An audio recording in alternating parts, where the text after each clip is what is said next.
What is spiritual ego? It is when one person thinks that he or she is better than the other person just because he or she is on a spiritual journey. Well, it is a flawed premises to begin with because we are all spiritual to begin with. So it doesn't even make sense to be saying one person is more spiritual than the other person. So this thing about spiritual ego is really sneaky. Like they come up to us really sneaky. Like none of us want to be consciously be on our ego, but they do come up because we are all human after all, and we do sometimes make mistakes.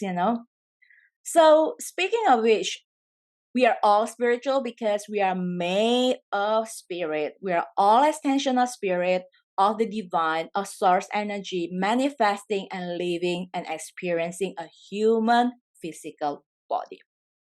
Right? So we are all spiritual, first and foremost. Having said that, I understand why people use the term like, oh, she's spiritual. And usually they say that when they mean that she is spiritual, maybe because she's very devoted to her practice. Perhaps she's a teacher, a healer, or maybe she's just, very religious with the practices. So I understand the context when people refer to someone as spiritual like that.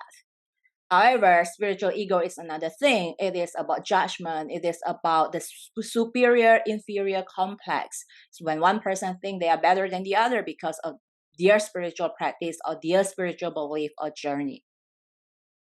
It is important to understand the difference between judgment and discernment. Especially, if you come from a background of personal development, you might have heard something like this. You are the average of 5 people you hang out with, or you are who you hang out with, right? And then you become like, oh, I only want to hang out with spiritual people and not really the rest of people. But the next thing you know is you start judging people and putting them into boxes and category and label as to whether they are spiritual or not. This is a time when discernment comes in. It's important for you to have the discernment. Like, it is different when you are putting discernment in the sense that you are discerning whether by being around this person, does it uplift you? Does it inspire you? Does it fill your cup up? Or whether it drains you or take your power away, take your energy away. And from having that discernment, you then make a decision whether you want to hang out with this person or not. And it doesn't just apply to a person, it applies to a situation, an environment, a job, and all those. But this is applying discernment.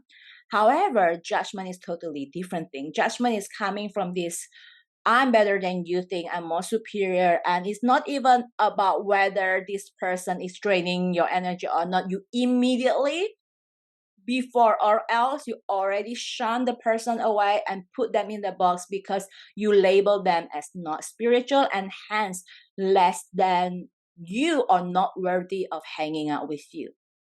You are not conscious of doing that. It is just a spiritual ego at play that you are starting labeling who are worthy enough to hang out with you. But the truth is, all of us are worthy, all of us are spiritual, all of us are the child of the universe. Make sense?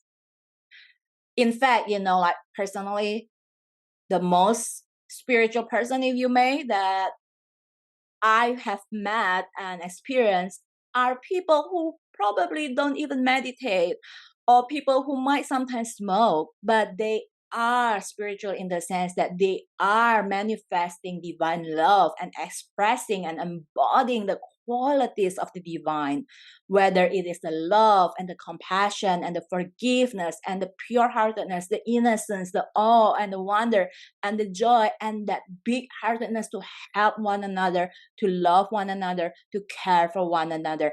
That is spiritual. That is being of divine love. That is being who you truly are.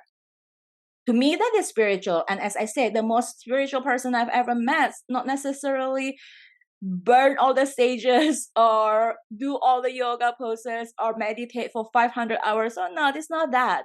It is who you show up every day. Who are you being every day?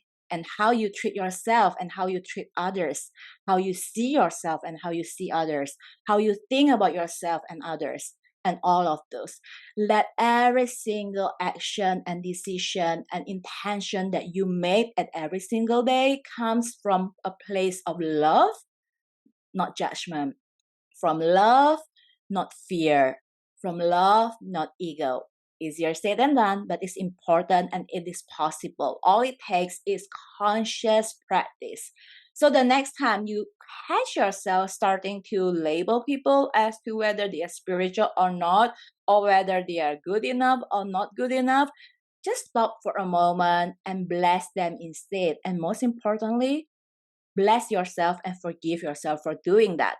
As a human, sometimes the ego creep up and it's okay. You don't have to be hard on yourself, but just be conscious and forgive yourself and choose differently again and again.